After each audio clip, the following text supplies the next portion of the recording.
There are a couple of options which are available to open a new workbook in Excel.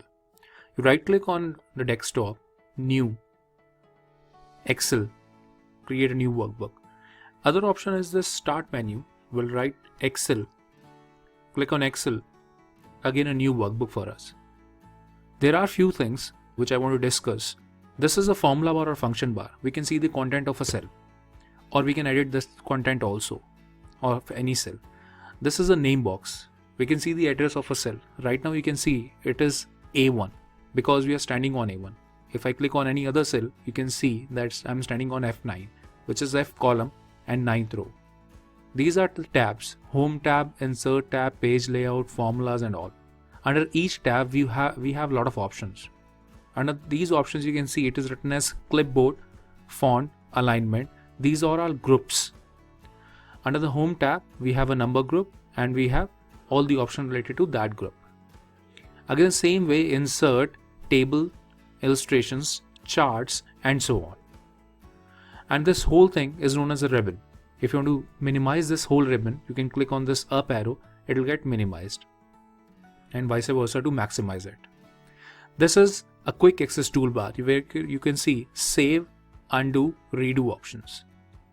Under this you have this drop down arrow where you can create or add more commands to it. If I click on it, if I want to add any command, I click on cut, we can click on add and OK. So this cut command will get added into it.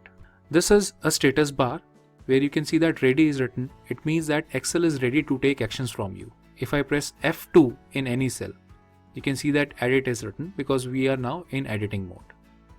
There are few view options available. You can see that this is a normal view, page layout and page preview that we're going to see in printing options. This is zoom in, zoom out options available. And if you want to find any help from Excel, in that case you can click on this question mark or you can press F1 on your keyboard. If I click on this question mark and if I type in, for example, keyboard shortcut, let's say keyboard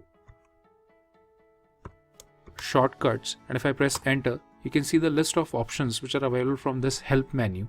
And if I click on this keyboard shortcuts in Excel 2010, I can have a list of all the shortcuts which are available in 2010 that you can make a use of.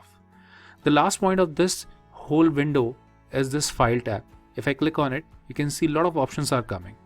Under this you can see this options, and again this is to customize the whole Excel program. Whenever you open new workbook, you have 3 number of worksheets with you. If you want, you can change that number from here. You can see if I click on this, you can see that it is from 1 to 255, any number you can get. And if I say put it at 10 and if I press OK, and whenever I open a new workbook in the future, I can have that number of worksheets. And the shortcut which I have used for opening a new workbook is Control N. Thank you.